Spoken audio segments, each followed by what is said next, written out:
오늘 빠세 초대석에서는요 아마 1등 유튜버 아닙니까? 주식 분야? 아 2등입니다. 이 누가 있어요? 저 슈카홀더라고. 아 슈카는 주식 유튜버가 아니잖아. 슈카 걔는 그냥 경제 유튜버. 경제 유튜버. 경제 연예인 뭐 그런 거니까. 분야가 다르다고 생각하고 있고요. 그럼 한 2, 3위 정도 하는 걸로 하겠습니다. 왜냐면 제가 알고 있는 아까 제가 질문을 던졌더니 뭐 3% 이런 거 얘기하더라고. 3%는 주식 유튜버가 아니라 거긴 기업. 제가 알고 있는 유튜버 중에서는 최고 우리 유튜버 구독자를 수 갖고 계신 전인구 대표님 모셨는데요. 네. 일단 100만 유튜브이자 투자 전문가이고요. 주식 투자, 자산 관리에 있어서는 뭐 단연 최고의 퍼포먼스를 보여주고 계신 분이시고요. 제가 유튜브가 100만이 넘었을 때 너무 부럽기도 하고 한번 제가 생각을 해봤어. 전인구 TV가 왜 이렇게 인기가 많을까? 일단은 저도 다 전편을 다 보지 않지만은 이게 어차피 구독을 해놓고 있으니까 가끔 뜨잖아요. 보면 보는데. 너무 재밌어. 그리고 쉬워. 그리고 뭐냐면은 아까도 말씀하셨던 거 그 가장 빠른 것 같아. 뭔가 이슈가 딱 뜨면은 바로 설명해 주더라고요. 맞아요. 제가 생각했을 때는 제일 빠른 거를 추구합니다. 그냥 배달의 민족이다. 경제계의 배달의 민족이다. 그래서 아무튼 가장 실용적인 조언을 해주시고 그리고 또 뭐냐면은 이게 이제 저도 이제 전문가라고 하는 분야의 전문가고 제 이 채널에 나와주시는 많은 분들이 전문가인데 솔직히 한 발 빼고 얘기하거든요. 무슨 얘기인지 알죠? 한 발 뺀다고요? 그러니까 좀 간접적으로 직접적인 책임을 지지 않기 위해서 직설적으로 얘기를 안 해. 근데 전인구 대표님은 그냥 직진이야. 그래서 그런 부분들을 아마 팬들이 좋아해 주시지 않았나. 그런 생각을 합니다. 아무튼 그 어마어마한 100만 유튜버 전인구 대표님 모셨습니다. 안녕하십니까? 네, 안녕하세요. 반갑습니다. 전인구입니다. 네. 제가 설명해 드린 게 맞죠? 너무 쑥스러운데요.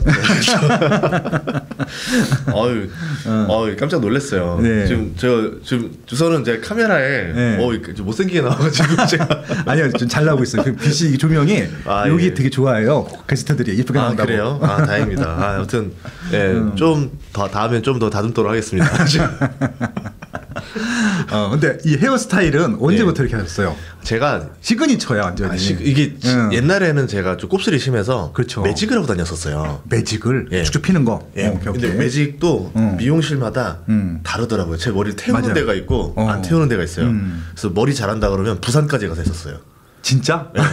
그래서 이제 지역 곳곳 목포에 어디 잘한다고 거기 가서 하고 서울 잘한다고 서울 가고 부산 가고 이래가지고 계속 이제 긴 머리를 유지하다가 이게 뭐 하는 짓인가 짧게 깎고 나니까 너무 편한 거예요. 그러니까 실용적으로 바뀐 거죠. 근데 너무 그러니까 이게 제가 이제 이런 말씀을 그렇지만 너무 귀여워요. 너무 귀여워서 볼 때마다 그냥 전인구다 뒷모습만 봐도 뒷모습만 봐도 앞모습만 봐도 전인구다 그런 것도 아시셔서 이것도 하나의 또 어떻게 보면 그 팬들한테 보여주는 그런 이미지 있잖아요. 그런 거 같아요. 깔끔하고 단정하고. 어떻게 하다 보니까 곱슬 때문에 한 3주만 지나도 머리가 막 복슬복슬해집니다. 저도 곱슬이기 때문에 곱슬의 아픔을 알죠. 또 생머리를 그렇게 부러워했었습니다. 아무튼 박살하고 아무튼 또 다음에 또 자주 모셔서 이런 얘기 듣기로 하고요. 오늘은 이제 트럼프 얘기를 할 텐데 일단 단도직입적으로 여쭤볼게요. 일단 트럼프 시대가 이제 재개막을 했단 말이죠. 그렇죠.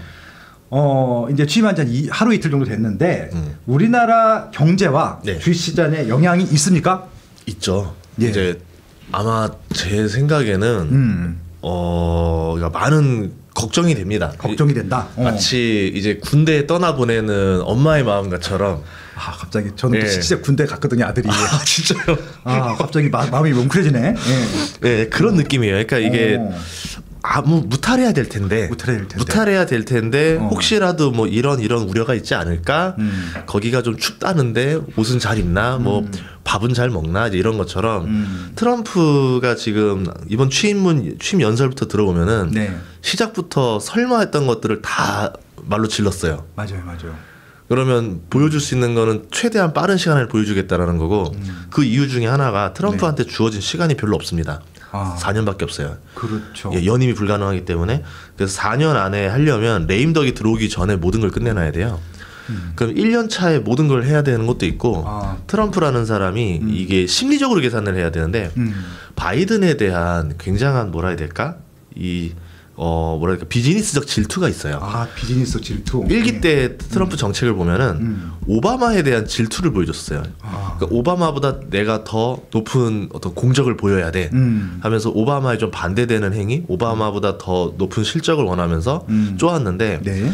자신의 연임을 뺏은 사람은 바이든이에요. 그렇죠. 그럼 거기에 대해서 엄청난 자존심을 상했을 거예요. 그럼 이 자존심을 회복하기 위해서 네. 바이든이 했던 정책들을 거의 다 뒤집으려고 하는 모습들을 보여줄 수 있고, 네네.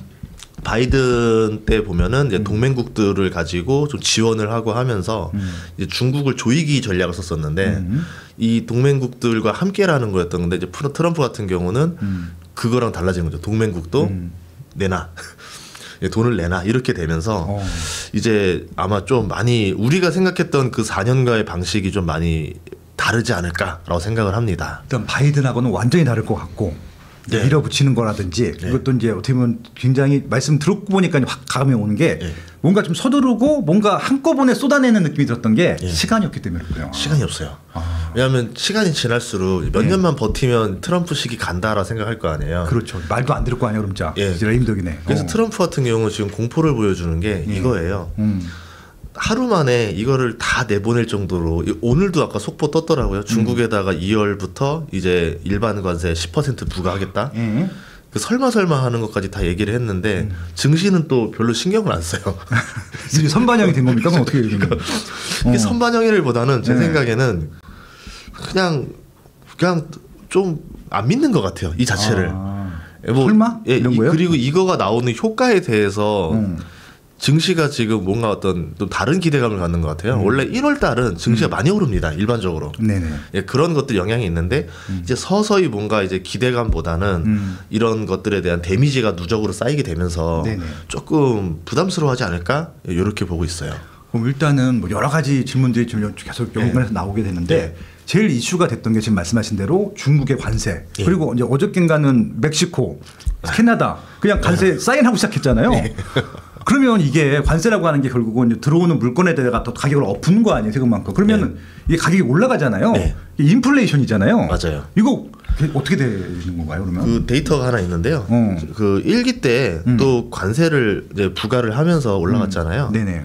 이게 재밌는 통계가 하나 있었는데 1년 뒤부터 물가가 올라갑니다. 아, 이 관세를 올리게 되면 1년 뒤부터 인플레이션이 미국 내 물가는 올라간다? 1년 뒤부터 3년 뒤까지 이제 올라오기 때문에 아마 지금 관세로 인한 인플레 데미지는 내년부터 좀 적용될 가능성이 있어요.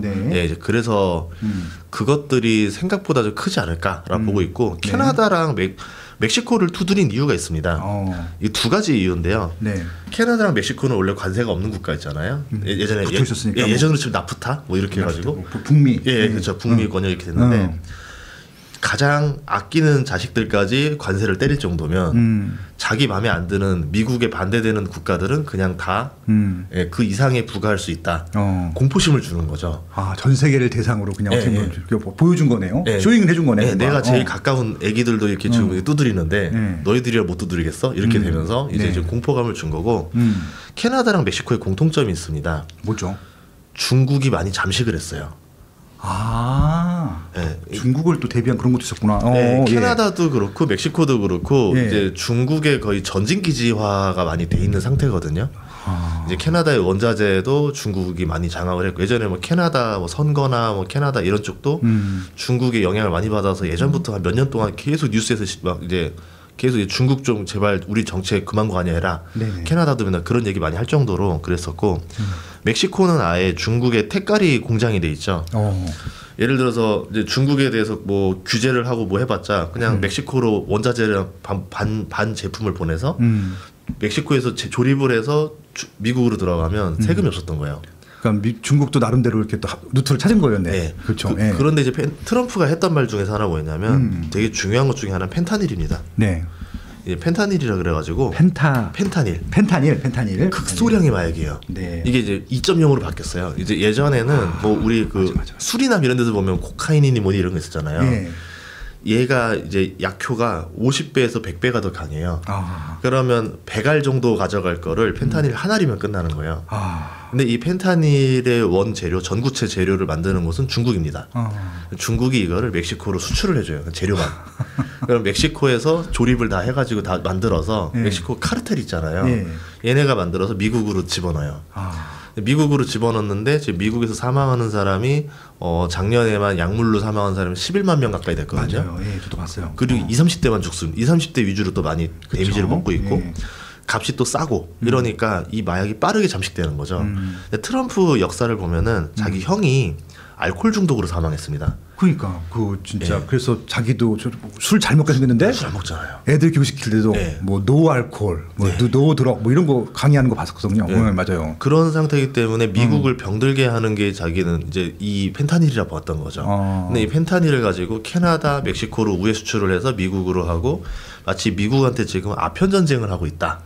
아편 전쟁. 네, 이렇게 생각하니까 미국 입장에서는 멕시코랑 캐나다를 손보는 겁니다. 이거 직접 너희 정부가 나서서 손을 볼 거냐 아니면 그냥 관세 맞을 거냐 둘 중에 하나 빨리 해결해 와라.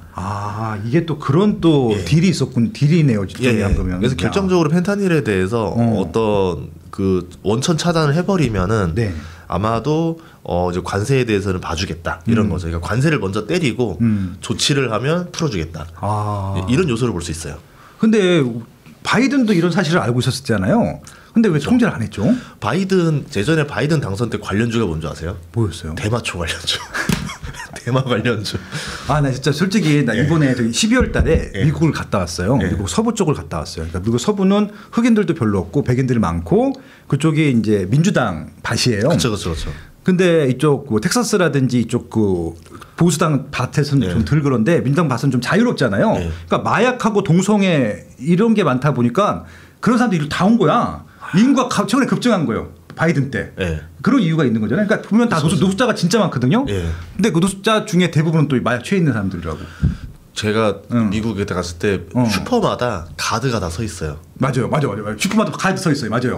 안 그러면 털리니까. 그렇구나. 그리고 나올 때마다 뭐 돈 달라, 뭐 해달라 이렇게 이제 거지들이 슈퍼 앞에 다 대기하고 있어요. 맞아요. 그러니까 치안이 너무 안 좋은 거예요. 그리고 뭐 뉴스도 보셨겠지만. 뭐 10만 원 미만까지 털어도 뭐 수사를 안 하니까 얘네들이 딱 털다가 계산하더라고요. 맞아. 어제 뭐 100불 미만인가 100불 넘어간 물건 떨구고 딱 해서 가져가더라고요. 그 정도로 어떻게 보면 미국이라는 나라가 불필요한 비용이 너무 많이 들어가고 있는 게 아닌가. 그러니까 뭐 지금 이번에도 트럼프 연설에서 얘기했지만 성별은 두 가지밖에 없다. 남성 아니면 여성이다 이러면서 그동안 뭐 바이든 정부 뭐 했던 그 이제 어떻게 보면 PC주의를 완전히 반대되는 발언을 했었거든요. 그런 걸 하면서 오히려 대중들이 환호하는데 트럼프는 이렇게 생각하시면 돼요. 사람들이 뭐 또라이다, 과격하다라 말하는데 그 미국인들이 가지고 있던 말하지 못했던 그 불편했던 말들을 대신 말해주는 사람입니다. 그러네요. 그런 것 같네요. 중국에 대한 분노, 뭐 그동안 이제 좀 쌓여 있었던 그것들에 대해서 자기 입으로 화끈하게 말해주니까 대중들 입장에서는 트럼프한테 카타르시스를 느끼는 거죠. 카타르시스. 저는 그래서 카타르시스를 주는 후보랑 카타르시스를 주지 못하는 답답함이 있는 후보 중에 누가 이번에 대통령이 될까 했을 때 트럼프가 될 수밖에 없다 생각했거든요. 이미 1기 때도 보여줬었고 그런 관점에서 보면은 트럼프는 굉장히 영리한 계산된 플레이를 하고 있는 게 아닌가라고 생각을 합니다. 일단 그래서 트럼프가 왜 그런 행정 조치들을 한꺼번에 많이 내리고 있고 지금도 앞으로 추진하고 있는지를 한 번에 그냥 이해가 되게 다 설명을 해주셨던 것 같습니다. 근데 결국은 이제 관세를 높이고 이제 인플레이션이 지속되게 되면은 물가가 올라가게 되면은 우리가 이제 미국 주식을 투자할 때도 그렇고 한국 경제에 있어서 어떻게 바뀌는 건가요? 그러면? 이게 제가 미국이 인플레가 올라올수록 어떤 생각을 한번 해봤었어요. 얘네들이 미국만 인플레예요. 지금도 그래요. 바이든 시절이었어도. 그러니까 거긴 독약 청청 막 너무 뭐 고가다 뭐 거품이다라고 하면서 혼자 잘 나가. 그리고 유럽이랑 중국, 아시아, 뭐 한국 다 합쳐서 디플레입니다. 2%가 안 되잖아요. 물가 상승률이. 한국 1점 이러잖아요. 보통 이제 경제 성장률이랑 인플레이션이 연 2% 이하로 떨어지면 인플레가 아니라고 봐야 되거든요. 실질적인 디플레. 우리 2019년에 그때 물가 상승률 1%인가 얼마 한다 그래가지고 우리 뭐 디플레이션 시대다 뭐 이런 얘기 나왔었어요. 그랬던 것처럼 다른 나라를 디플레로 만들고 미국만 인플레면 살만해요. 그렇겠죠. 테무나 뭐 이런 것처럼 다른 나라의 수입 물건 가격이 오르질 않는 거죠. 원자재 가격도 오르지 않고. 그래서 미국이 지금 인플레로 인해서 힘들긴 하지만 네. 다른 나라가 디플레가 돼야지 자기네가 버틸 수 있어요. 만약에 중국 경기도 좋아지고 유럽 경제도 좋아지면 원자재 가격부터 다시 올라가고 수입 물가나 공산품 가격이 또 올라가게 됩니다. 그렇게 되면 미국은 진짜 인플레가 더 심해져요. 그래서 제가 생각하는 건 뭐냐면 네. 미국은 유럽과 중국, 아시아를 가난하게 계속 만들어 둬야 된다. 자기네 인플레가 서서히 다 빠질 때까지. 그런 전략적인 것들도 있는 거예요? 예. 그래서 고금리를 안 떨어뜨리고 계속 이제 채권 금리가 떠 있고 예. 이러는 이유가 자기네들이 인플레 부양책을 계속 썼어요. 뭐 M2 유동성도 늘리고 돈도 늘리고 모두 하고 하면서 고금리면서 돈을 푸니까 자기네들은 이제 적당한 인플레가 계속 나와주면서 경제가 괜찮았어요. 근데 다른 나라들은 모든 돈이 미국으로 계속 쏠려 들어가니까 자금은 유출되고 뭐 아시아 나머지 경제들은 안 좋으니까 뭐 제조업이나 이런 생산은 떨어지고 다른 나라는 가난해졌죠. 근데 미국이 의도하고 있는 바대로 지금 가고 있는 상태입니다. 트럼프라고 해서 이번에 뭐 관세나 아까 말씀하신 대로 바이든으로 인한 물가 영향이 올 1년 차에는 바이든 때문에 물가가 많이 오를 거예요. 그리고 내년에는 관세로 인해서 오를 건데 최소한 4년 5년은 미국도 인플레가 더 이제 쉽게 빠르게 떨어지지 않을 상황이라서 그때까지는 다른 나라의 희생이 좀 필요하지 않을까. 그럼 한국은 계속 어려운 거예요? 그래서 관세 정책을 쓰는 거예요. 관세를 쓰면 미국도 부담스럽지만 다른 나라는 더 죽을 맛일 거거든요. 관세를 이겨내서 들어가야 되니까. 네네. 그럼 미국 내에서 판매량이 떨어지게 됩니다. 아무래도. 그럼 미국에 있는 내수 판매량은 올라갈 거고 해외 기업들은 판매량이 떨어지게 되니까 수출적으로 좀 더 부담감이 생기겠죠. 예, 그렇게 되면서 그 나라의 경제들이 좀 더 침체되는 형태. 예, 그거를 아마 4년 정도 보고 있어요. 그럼 한국 그러면 경제라든지 주식시장 입장에서는 이게 좋은 일이 아니네요. 좋은 일이 아니죠. 그냥 의도대로 지금 가는 거니까. 예를 들어서 우리는 뭐 딜을 되게 잘하면 협상을 잘하면 뭐 봐주고 할 거다라고 하지만 지금은 그런 이유는 아닌 것 같아요. 그냥 정말 관세가 여러 용도로 필요해요. 트럼프한테. 다른 나라를 가난하게 만들 수 있고요. 첫 번째는 자기네 세수 증가를 할 수 있는데 솔직히 관세로 인한 미국의 세수 증가는 별로 되진 않는데 지금 미국의 재정 적자가 굉장히 심합니다. 그렇겠죠, 아무래도. 작년 24년도 회계연도 예산이 6조 3천억 달러 했었어요. 근데 작년에 대출 그 부채 이자만 1조 달러를 썼어요. 그 6분의 1이 부채 이자였는데 그것도 금리가 싸서 그 정도였고 올해 채권 금리 4.5%로 계산해 보니까 1조 7천억 달러가 나가요. 그러면 이제 미국 예산의 4분의 1은 대출 이자로 나가게 되더라고요. 야. 그러면 이 상태에서 트럼프가 원하는 건 뭐냐면 법인세 인하예요. 소득세도 그러니까 법인세는 그러니까 세금은 내리고 관세는 올리고 이게 정책이잖아요. 그러니까 미국 같은 경우 그 바이든도 했던 게 인플레이션 감축법이라고 해서 어딘가에다 돈을 쓰려면 어딘가에서 벌어오든 어딘가 아껴야 된다. 그러니까 맞아요. 플러스가 있어야 마이너스가 있다는 존재이기 때문에 야당을 설득하려면 트럼프도 어딘가에서 들어온 돈을 가지고 법인세를 인하해야 되겠다. 그렇죠. 이렇게 해야 되니까 그 벌 수 있는 데가 아무리 생각해봐도 지금 뭐 소득세를 늘리는 당은 아니기 때문에 관세밖에 없는 거죠. 그럼 관세를 더 과감하게 때릴수록 본인이 재정적자 정책에 대해서 이제 예산안 합의가 나오니까 그런 면에서 지금 시작하자마자 때리는 것도 있어요. 지금 예산안 잠깐 연장해 준 거거든요. 여기서 한 번 더 해서 본인이 원하는 정책 예산을 만들어내야 되기 때문에 지금 좀 강하게 나가는 게 아닌가 이렇게 봅니다. 그럼 멕시코, 캐나다, 중국뿐만이 아니라 우리나라의 관세도 우리나라뿐만 아니라 대부분 나라의 관세들이 올라가겠네요. 그러면? 예, 아마도 그럴 가능성이 있지 않을까. 그리고 그리고 뭐 보조금 정책들 있잖아요. 뭐 전기차라든지 아니면 저기 반도체 이런 거 바이든 때 많이 줬었는데 그것도 줄이려고 하는 게 재정 지출을 줄이기 위해서 그런 건가요? 그런 것도 있죠. 여러모로 줄이는 것도 있고 바이든이 했던 거에 대해서 불만을 되게 많이 가지고 있었거든요. 그거에 대해서 뒤집는 정책인 거죠. 그 트럼프 같은 경우는 지금 이번에 전기차에 대해서도 굉장히 과감한 발언을 했었어요. 이번에 연설 보니까 어떤 얘기를 했냐면 전미 자동차 협회 사람들한테 감사하다. 너희들은 위대하다. 막 이러면서 전기차에 대한 지원금을 폐지하겠다. 뭐 이런 얘기를 하잖아요. 그게 전기차를 완전히 박살내면서 기존의 내연기관 시장을 살리겠다 뭐 이런 말을 할 정도로. 일론 머스크는 그걸 먹고 살고 있는데 어떻게 저 경제적인 협력체 아니었어요? 그러니까 어떻게 테슬라만 빠졌더라고 보니까 예. 그 시기에. 예. 그렇게 또 하고 대신에 우주에 대해서는 뭐 화성을 가게 만들어주겠다. 그 깃발을 꽂겠다고 하잖아. 예, 예. 그러니까 이런 식으로 일론 머스크가 좋아하는 말을 해주고 일론 머스크 입장에서 이건 거예요. 테슬라가 어려울 정도면 다른 전기차들은 생존도 못한다. 그러니까 이참에 트럼프 시기 때 한번 좀 겨울이 추워야 해충이 다 죽잖아요. 예, 해충 박멸적 전략을 쓰는 거죠. 소위 말해서 치킨 게임 그런 거네. 그냥 살아남을 때까지 그냥 싸워. 예, 그런. 다른 애들은 보조금 없으면 죽을 거니까. 그리고 지금 중국 비아디나 이런 게 이제 미국으로 들어올 건데 거기가 막 이제 전기차 보조금 받아버리고 만약에 뭐 관세도 좀 적게 들어오고 이러면은 테슬라가 진짜 위협적이거든요. 차라리 예, 그게 낫다라 생각할 수도 있을 것 같아요. 하긴 비아드가 지금 전 세계를 거의 다 휩쓸고 있더라고요, 완전히. 예, 우리나라도 들어왔잖아요. 예, 지난주에 들어왔고 우리 집 앞에 뭔가 원래 그 기아 자동차 대리점이었었는데 몇 달 전에 나간 거야 하더니 비아드가 들어왔어요. 우와. 차는 없어. 근데 지금 매장만 있어. 그래서 이거 뭐야? 우리 집 앞에도 비아드 대리점이 있어가지고 깜짝 놀랐어요. 그거 보조금 받으면 2천만 원대 살 수 있거든요, 전기차를. 그러니까 가격 차가 한 2천만 원 나요. 지금 국내 거랑 너무 많이 나요.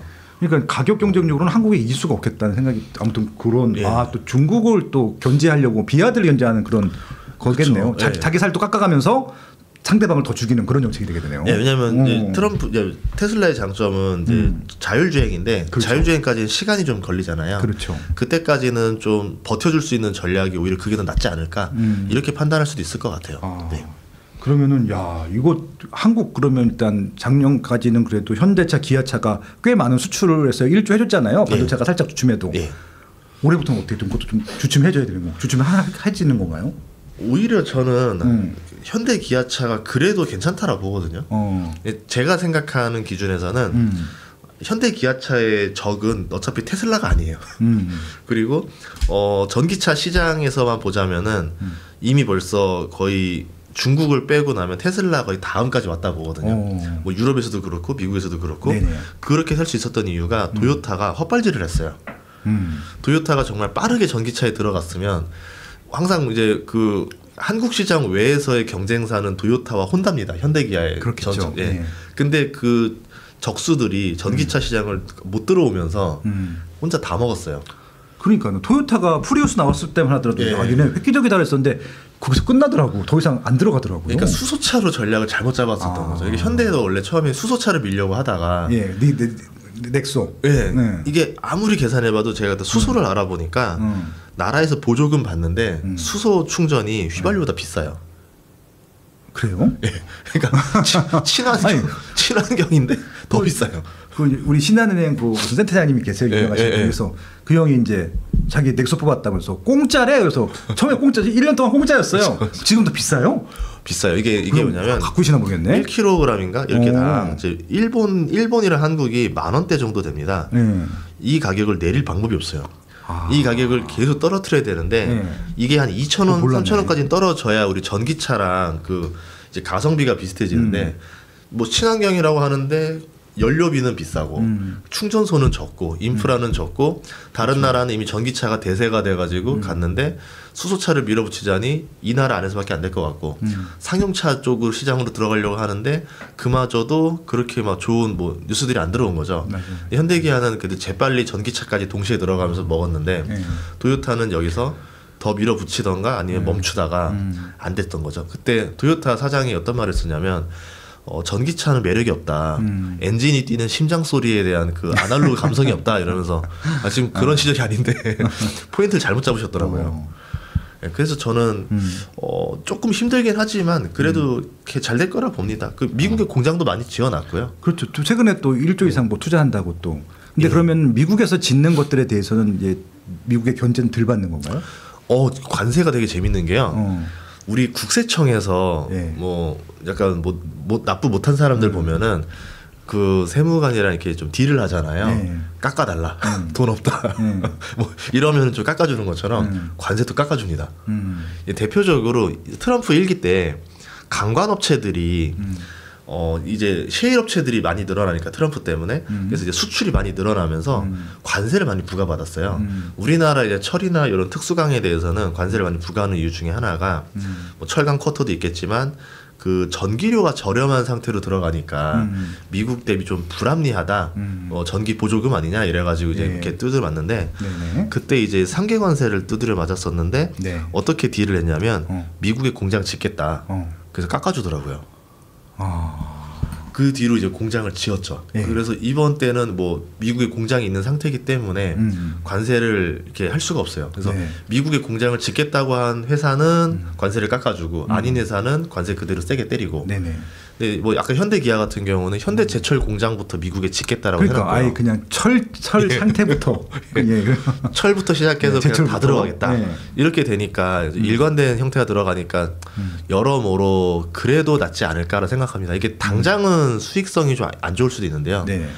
지금 앞으로 미국의 계획 자체를 보면은 리쇼닝이 대세가 될 것 같아요. 차라리 들어갈 건 빨리 들어가라가 맞을 것 같아요. 알겠습니다. 그리고 이제 솔직히 이제 우리나라에서 제일 주도적인 기업하면 삼성전자였었고 반도체 분야였는데 작년에 정말 많이 그냥 위상이 전락한 것 같아요. 맞아요. 근데 반도체 또 보조금도 많이 떨어지고 있고 뭐 하이닉스한테도 뒤지기도 있고 HBM 같은 건 아예 하지도 못했고 뭐 그랬으니까. 근데 이제 제가 전 부동산 입장에서 좀 여쭤보고 싶은 게 뭐냐면은 평택에다가 고덕 신도시에 삼성전자 이제 파운드리 팩토리를 6개 만들기로 했는데 지금 4개째 만들고 있는데 5개, 6개를 지금 만들 수 있을까? 오공장 공장. 그리고 또 하나 뭐냐면은 용인시 남사읍에다가 5개 캠퍼스를 지을 걸 부지를 확보했어. 시작도 못 하고 있어요. 그다음에 또 텍사스 오스틴에도 지금 만들고 있는데 그것도 좀 진도가 나갈까. 근데 지금 제가 알고 있는 현장만 짓고겠다는 계획한 것들이 굉장히 많거든요. 어떻게 해야 될까요, 이거?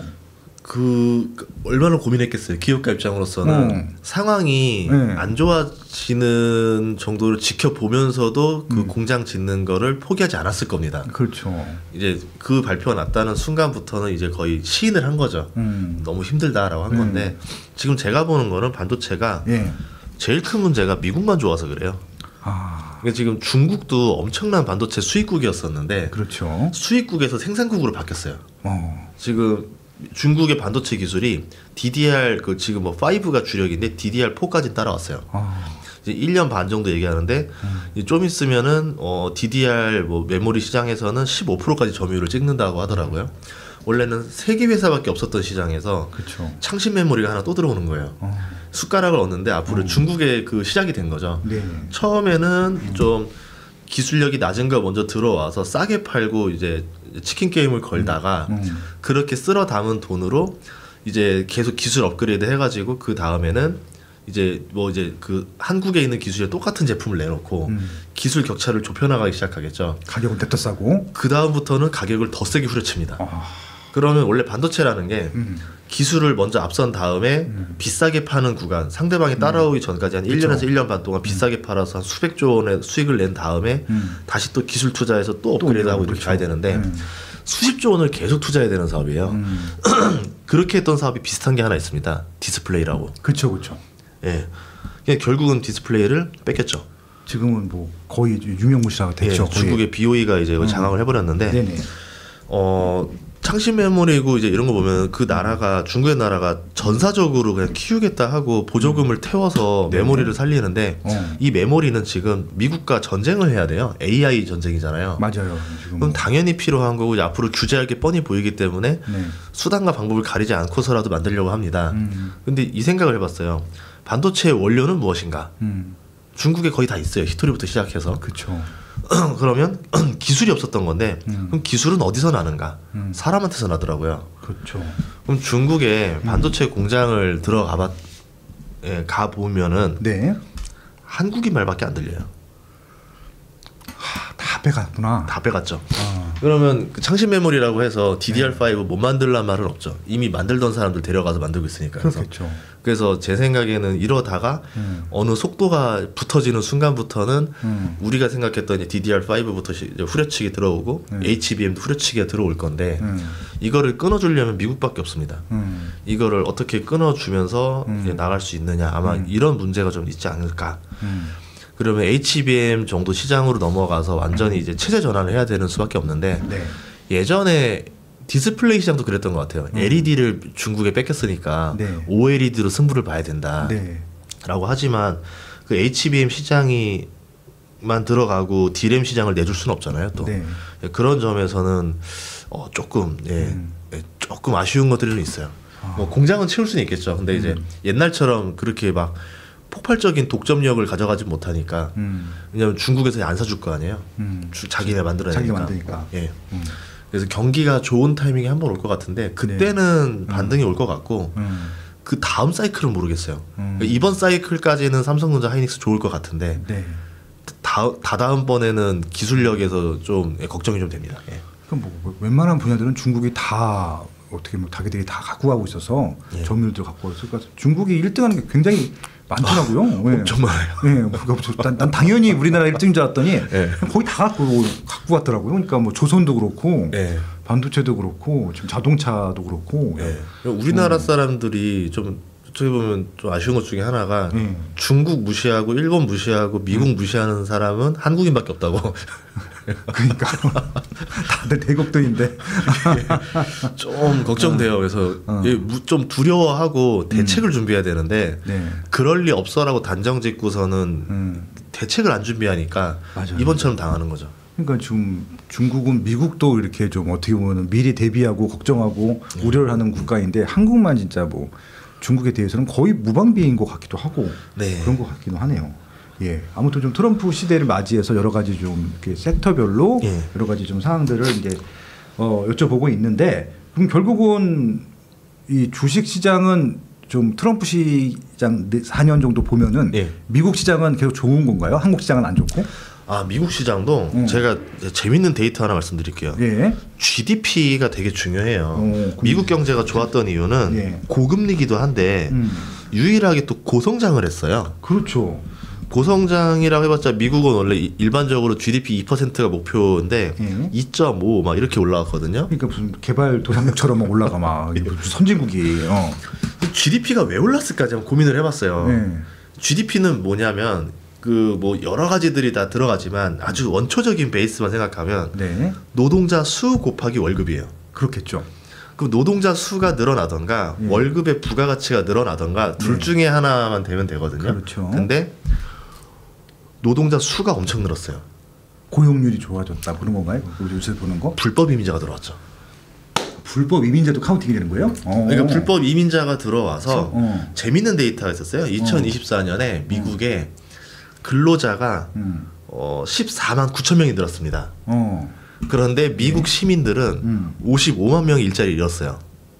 아, 그럼 뭐 플러스 마이너스 하면은 70만 정도의 불법 이민자가 일자리를 차지한 거죠. 근데 어쨌든 들어와서 플러스가 돼버린 상태인 거죠.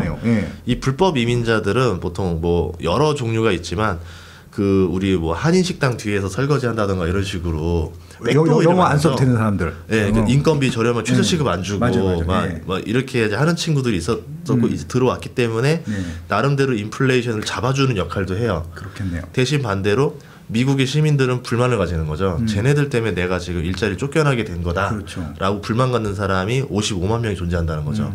그래서 이제 트럼프가 말한 거는 불법 이민자를 바로 추방을 하겠다 이제라고 하는 건데.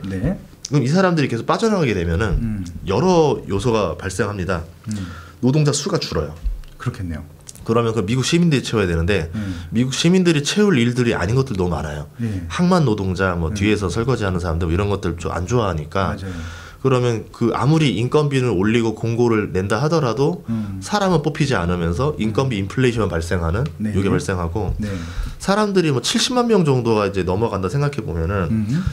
취업자만 이 정도지 가족들 뭐 이제 뭐 노숙하는 사람들 뭐 이런 거 다 통계 내면 더 많을 거예요. 그렇겠죠. 소비가 줄죠.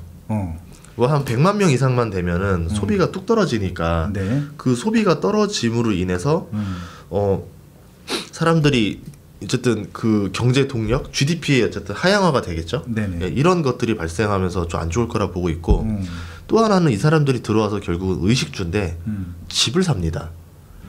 월세를 올려주는 되게 중요한 요소들이 됐었죠. 그러니까 부동산 수요에 해당됐었고 고금리인데도 불구하고 미국 부동산 시장이 나쁘지 않았었던 이유 중에 하나가 가장 싼 집부터 이 사람들이 들어오니까 다음 사람은 더 비싼 거 들어와야 되고 이렇게 이제 계단식 올라가는 갈아타기 하는 거지. 산거지 갈아타기 뭐. 이거를 이게 이제 밑에 빠져버리잖아요. 그러면 이제 다운그레이징이 되겠죠. 뚝뚝뚝 하면서. 올라갔던 게 바로 이런 요소들이 좀 있어요. 그리고 이제 재밌는 것 중에 하나가 취업 비자가 있는데 75%가 인도 사람입니다. 이제 IT 쪽 잘하시는 분들. 네, 쿼터가 안 나와요. 이제 한국인, 중국인 좀 나오죠. 옛날처럼 취업 비자가 안 나오니까 이상하다, 왜 이렇게 일은 일대로 하고 안 되지, 이런 사람들이 많았는데 어떻게 해서든 우겨보면서 한 번 더 버티고 뭐 준비하고 이런 경우 했었단 말이죠. 또 인도 사람들의 특징이 뭐냐면 여기서 구글이라던가 네. 뭐 빅테크에 취업하는 친구들이에요, 대부분. 제가 재밌는 통계를 봤는데 미국의 집값이 오른 지역들의 분포랑 인도 사람들이 취업했던 분포를 보니까 일치해요. 아, 그들이. 네, 뭐 빅테크에 취업하는 것도 있었지만, 그러니까 빅테크 발로 했던 거다. 그 인도 사람들이 그 계급이 있고 좀 잘 사는 사람들이 넘어와서 하기 때문에 취업을 하면 집을 사버립니다, 그냥. 그렇겠죠. 본국에서 돈 갖고 와가지고. 어차피 인도 사람들도 어차피 미국에 집 하나 투자하는 거 좋다 생각하니까 그냥 돈을 끌어와서 투자를 해줄 수 있었고, 그냥 미국 내로 모든 자본들이 몰렸었던 것들이 있었다.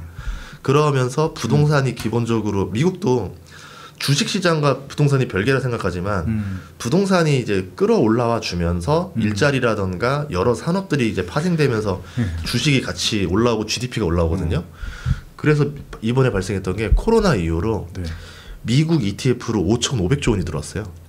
하긴 한국에서만 넣은 것만 해도 뭐 진짜 고마워. 우리나라도 서학개미였잖아요. 네. 일본은 더 하고요. 와. 중국도 다 이제 뭐 자기 나라 뭐 투자 재미없으니까 다 전 세계가 미국으로 이제 연끌이 된 상태인 거죠. 그러니까 전 세계에서 투자를 다 해주고. 네, 그러니까 지금 전 세계가 미국으로 연끌된 상태에서 지금 뭐가 또 들어와줘야 되는데 트럼프 입장에서는 이 힘이 빠지는 걸 원치 않는다는 거죠.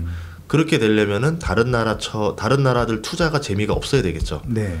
그래야 주식 시장이 계속 미국에 남아 있어야 되니까. 아, 이게 또 연결고리가 다게 되네요. 예. 그래서 제가 봤을 때는 전반적으로 불법 이민자를 빼는 거는 좀 쿨다운이 되는데 미국이 쿨다운 되면서 결국은 뭐 투자처가 다시 아시아나 이런 데로 돈이 빠져나가는 걸 트럼프가 허락할 거냐. 그걸 막기 위해서 그냥 관세를 다시 더 부과해가지고 미국 외에는 투자하지 마라, 애초에. 미국이 화랑이어야지 기업들도 들어올 거 아니에요. 그렇죠. 예, 그렇게 할 거냐. 이렇게 봐야 됩니다. 아이고. 한국 주식 어떡하냐. 그래도 조금 최근에 와서는 조금 작년에 좀 많이 떨어졌는데 조금 반등들을 좀 하고 있다 그래서 좀 기대를 좀 해봤는데 이게 또 한 2, 4년 정도 보면 또 살짝 또 걱정이 되기도 하고 그러네요. 근데 저는 원래 이번에 제가 책을 냈는데 어떤 책을 내셨어요? 제가 이제 트럼프가 온다라고 해서 트럼프가 온다. 2025년 이제 주식 전망에서 이 책을 냈는데 원래 원제는 바이코리아였었어요. 바이코리아. 이제 제가 생각하는 개념이 이게 나쁘다라고 해서 주가가 안 오른다라는 것도 아니에요. 그렇죠, 그렇죠. 재밌는 거는 기술 혁명이 먼저 미국에서 벌어져요. 기술 혁명. 그리고 거의 10년 이내로 그게 아시아 제조업에 장착이 됩니다. 이 얘기는 닷컴 버블, 그 인터넷 그 PC 혁명이 벌어지고 닷컴 버블이 벌어졌을 때 딱 10년 정도 지나니까 우리나라 2007년 이때쯤에 우리나라 기업들도 다 이제 IT화가 많이 돼 있었죠. 그렇죠. 뭐 다 문서도 막 다 보고도 하고. 근데 일본 같은 경우는 아날로그 시대로 남아버렸죠. 그러면서 완전히 뒤쳐져 버렸고 한국은 그때 제조업이 되게 발달할 수 있는 상황이 됐었죠. 인터넷으로 하기 때문에 어떤 일이 벌어졌냐면 유통 과정이 많이 줄어섰어요. 직거래가 되고 서로 이제 오픈마켓이 열리고 그걸 가지고 자재를 사고 뭐 하고 이렇게 되니까 상대적으로 물가를 쿨다운 시켜주면서 생산성은 올라가는. 맞아요. 이렇게 되면서 이제 경제가 좋아졌었는데 이번이 딱 그래요. AI가 미국에서 터졌잖아요. 맞아요. 이제 한 3년 차 됐으니까 이제 여기서 한 3, 4년 더 지나면 저는 이게 이제 제조업에 적용될 거라 봐요. 이미 벌써 쿠팡은 적용하고 있는 게 물류 최적화를 합니다. 재고나 뭐 이런 것들 최적화해서 부동산 부피를 줄여주죠. 공장 내에 있는 뭐 이런 것들 부피를 최적화해서 최소한의 재고만 가지고 물건을 돌릴 수 있게 이런 것도 해주고 있고 인력도 줄여주고 있고. 그래서 이번에 엔비디아도 얘기했고 미국이 아까 말한 불법 이민자로 인해서 미국의 인건비가 올라가는데 트럼프는 리쇼링을 외치고 있고 말도 안 되는 일이잖아요. 로봇이라는 게 들어오면 다 해결됩니다. AI가 장착된 로봇, 그러니까 뭐 물류 로봇, 뭐 이제 일하는 노동 로봇 이런 것들이 되면 적은 인력으로도 고도의 생산성을 보여줄 수 있는데 미국 같은 경우는 리쇼어링 역할로 되겠지만 중국이나 이제 일본이나 한국 같은 경우는 노동자가 적어서 향후에 좀 전망이 불투명했던 제조업들이 AI가 달린 로봇을 장착하게 되면서 이게 제조업의 생산 단가가 굉장히 빨리 떨어지지 않을까. 그러면서 부가가치가 빠르게 오르지 않을까라고 보고 있고 네.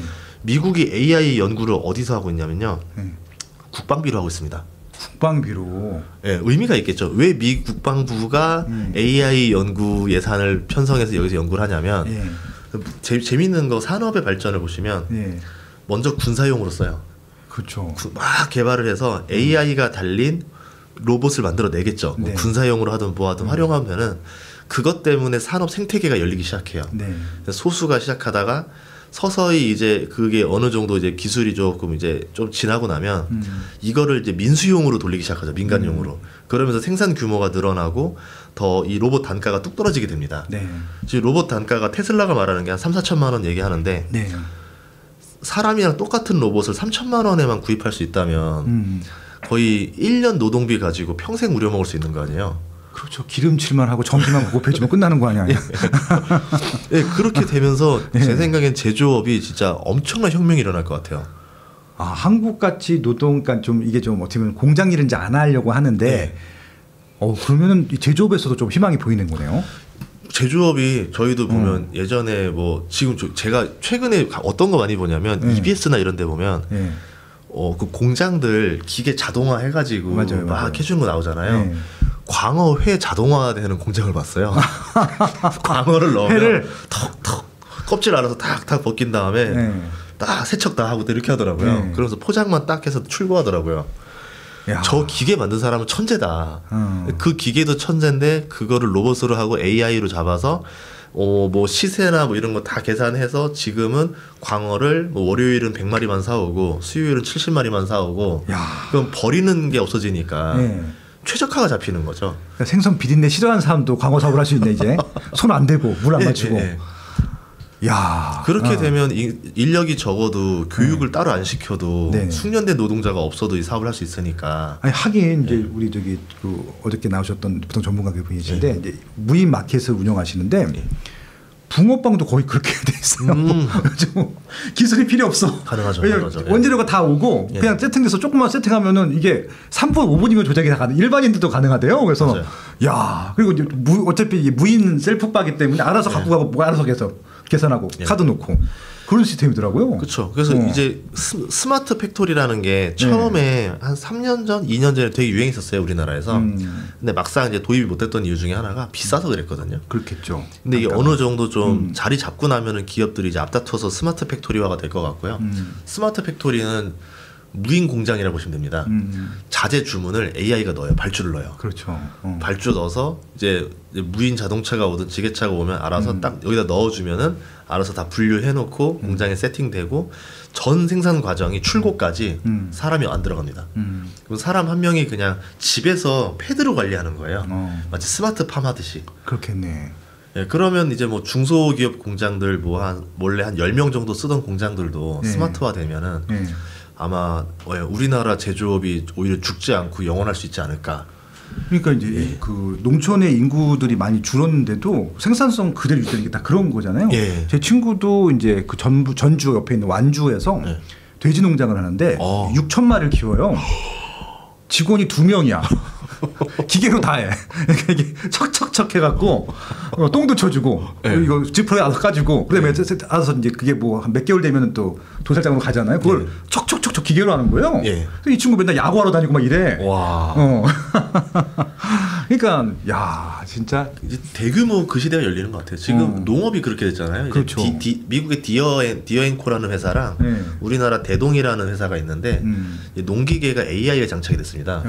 그러면 이제 그 원래 단순 노동이잖아요. 맨날 이렇게 이제 왔다 갔다 회전하고 하는 건데 AI가 알아서 판단해서 다 씨 뿌려주고 파종하고 다 이렇게 해주니까 정말 농사가 편해지는 거죠. 그렇죠. 기계만 돌리면 끝나는 거죠. 와, 야 이거 한두 곳도 없을 것 같은데 다음에 한번 또 나와. 알겠습니다. 또 방송이 있어갖고 일단 여기서 마무리하는데 그럼 두 가지 질문이 있는 거예요.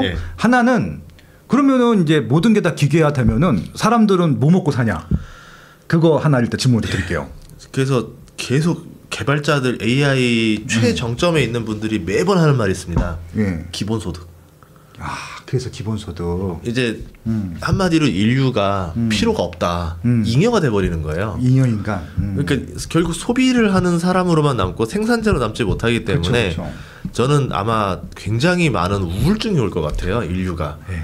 내가 사회에서 쓸모없는 사람이라는 걸 한번 겪어보면은 네네. 그때 나오는 무기력함이 장난 아니거든요. 맞아요. 저도 그래서 사표 내고 나서 잠깐 놀다가 이거 뭔가 아닌 것 같아가지고 다시 일을 했어요. 그런 이유 중에 하나인데 네. 기본소득에 대한 얘기가 계속 나오면서 하는데 이게 과연 얼마나 효과가 있을까? 이제 이 얘기가 거의 앞으로 민주주의 혁명만큼 굉장히 큰 화두가 될 것 같아요. 이건 뭐 미국도 마찬가지고 전 세계가 뭐, 예. 뭐 영국, 일본 다 마찬가지인 거죠. 예. 그래서 지금 그럼 뭘 먹고 살아요 우리? 그냥 돈만 쓰고 놀아라는데 솔직히 사람이 그렇게 못 살거든요. 못 살죠. 예, 이거는 그냥 짐승과 다른 건데. 예, 낭만주의적인 얘기인 거고. 그래서 아마 예술이라던가 로마나 그리스 때 시대처럼 사람들이 이제 관심 가져하는 분야, 네. 인간의 영역 분야가 따로 생기지 않을까 싶어요. 알겠습니다. 두 번째 마지막 질문인데요. 그래서 투자를 해야 되잖아요. 네. 일단 돈 버는 건 돈 버는 거고. 네. 그러면은 일단 트럼프 시대가 열렸고 우리나라는 지금 4년 동안 또 이거에 대응을 해야 되는데 네. 개인 입장에서 보게 되면은 주식 네. 혹은 뭐 그 외 분야, 뭐 코인도 될 수 있고요. 예, 어디 투자해야 돼요? 저는 아까 말씀드렸던 이제 공장 자동화. 공장 자동화. 그러니까 이제 로봇 주식이 좀 비싸요. AI도 비싼데 네. 뭐 트럼프의 장점은 주식을 엄청나게 변동성을 만들 겁니다. 어느 날 하루 크게 올리고 어느 날 크게 떨어뜨리면서 가능한 나라죠. 네. 예, 조정이 올 가능성이 꽤 농후해요. 예, 그렇기 때문에 지금 가격에서 사는 얘기가 아니고 네. 공장 자동화에 들어갈 것들이 이제 산업용 로봇들 그리고 이제 휴머노이드 로봇들 뭐 이제 AI들 아니면 그거를 다 풀 패키지로 돌려줄 수 있는 그러니까 그 공장 자동화에서 윈도우즈 같은 역할을 하는 애가 있어요. 네. 잠깐 갑자기 오토 잠깐만요. 뭐 주식 뭐 네이버 찾아? 네, 찾아볼까요? 네. 잠깐만요. 제가 이거 저번 주 토요일에 강의까지 해서 보거든. 네. 그냥 종목도 기억났어요. 로크웰. 로크웰. 죄송합니다. 종목 이름이 로크웰이야? 네, 미국 회사인데 로크웰 오토메이션이라는 회사가 있는데요. 네, 오토메이션. 거기가 그냥 공장 자동화는 그냥 그 회사를 거쳐야 됩니다. 거의 다. 그리고 허니웰 정도. 여기가 괜찮고 원래는 예전에 허니웰. 환학이라던가 ABB라는 이제 산업용 로봇 팔 회사를 되게 좋아했었는데 네네. 중국이 여기도 따라잡았어요 벌써. 그래서 중국이 최대 소비자인데 중국은 중국 기업 거 이제 쓰는 비중이 꽤 올라갔습니다. 그러면 얘네들은 팔아먹을 때가 줄었다는 얘기인 거죠. 그렇죠. 삼성전자 반도체만큼 위기가 와버린 거라서 네네. 거기는 매력이 더 떨어지고 네. 이제 로봇으로 하면 테슬라가 제일 좋은데 주가가 좀 비싸요. 이제 뭐 진짜 작년에 빠졌다 올라갔는데도 진짜 저도 주식 몇 개 갖고 있는데 거의 뭐 그렇죠. 거의 2배를 넘게 벌었어요. 그래서 이게 뭔가 싶어갖고 이럴 줄 알았는데 오래 날 걸 이런 생각이 들 정도. 시총 초대형주가 이렇게 되더라고요. 그런 걸 보면서 저도 이런 걸 봤을 때는 좀 그렇고 제 생각에 여기서 이제 흘러가는 걸 보면은 기술적으로 보면은 이 스마트 팩토리 관련된 산업들이 유망할 것 같은데 지금은 비싸니까 쌀 때 사셔라. 알겠습니다. 이게 1번이고 두 번째는 트럼프도 인플레를 떨구기 위해 살 수 있는 거는 정유 시추 산업을 굉장히 많이 늘릴 것 같아요. 에너지를 수출하는 국가로 만들겠다고 발표했던 것만큼 그렇죠. 에너지 기업들 그리고 LNG 관련된 기업들이 좀 있습니다. LNG 파이프라인, 뭐 시티 에너지라던가 이제 뭐 킨더모건 뭐 이런 것들 회사들이 좀 있는데 걔네들 아니면 우리나라 조선주도 괜찮아요. LNG 수주 많이 나니까 삼성중공업이라던가 그리고 개인적으로는 그 석유 시추관, 정유관 아니면은 뭐 이제 가스 파이프관 이런 것들은 정유용 파이프라인이 따로 필요해요. 그거는 미국도 뭐 있겠지만 우리나라가 또 되게 잘하거든요. 그렇죠. 시총이 너무 작아서 이 기업명을 말씀 못 드려 좀 죄송한데 그런 기업이 2개가 있고 저번에 이제 관세 때려 맞을 때 미국에 공장을 짓기로 했어요. 그래서 미국에 공장을 지었습니다.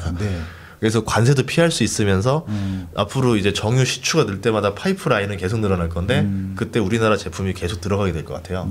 그래서 1년 전에 변압기가 굉장히 히트를 쳤던 것처럼 이번에는 좀 정유관 회사 이런 걸 좀 잘 알아보시면 재밌지 않을까 이렇게 보고 있습니다. 오늘 정말 짧은 시간에 이렇게 많은 얘기들을 깊이 있게 해주셔서 너무 감사하고요. 이래서 100만 유튜브구나. 이래서 전인구 하는구나 라는 것을 정말 오늘 정말 제대로 알게 됐던 하루였던 것 같습니다. 모두 새해 복 많이 받으시고요. 아, 네. 또 나와주실 거죠? 알겠습니다. 다음엔 식사도 좀 하고 여유 있게 하도록 하겠습니다. 예. 이거 끝나고 다독다독을 녹화해요. 지금 그래? 와 있어. 또 알겠습니다. 바로 보내드려야 돼서. 예. 알겠습니다. 여기까지 하겠습니다. 마지막으로 인사 말씀. 네. 예, 항상 투자는요. 그 남들이 욕심 부릴 때 도망치시고 남들이 공포 가질 때 들어가시면 예, 낫더라고 괜찮더라고요. 어떤 투자든지 간에. 그래서 이제 공포일 때 너무 두려워하지 말고 과감하게 도전해 보시는 것도 예, 추천드립니다. 올해 아무튼 추천해주신 종목들은 올해 좀 매수 타이밍이 있는 거죠, 그러면? 예, 지금은 좀 미국 주식도 다 비싸잖아요. 예, 그런 것들 비싼 거 사지 말고 네. 싼 것 중에서 남들 지금 눈독 안 들인 것들 그거 사면은 손해도 없고 기회도 오고 예, 양타로 괜찮지 않을까 보고 있어요. 마지막 하나만. 예. 비트코인 사 마라. 좀 비싸요. 비싸요. 예, 뭐 더 올라갈 수도 있겠지만 지금 가격은 좀 부담스럽죠. 예. 알겠습니다. 여기까지 하겠습니다. 네. 아무튼 다음에 또 뵙시기를 하고요. 오늘 많이 배웠습니다. 고맙습니다. 예, 고맙습니다. 네. 누구도 가르쳐 주지 않지만 꼭 해야 하는 일. 나에게 가장 가까이 있지만 멀게만 느껴지는 일. 남들보다 빠르게 시작하는 것이 유리한 일. 내가 하고 있는 일은 내 집 마련과 투자입니다.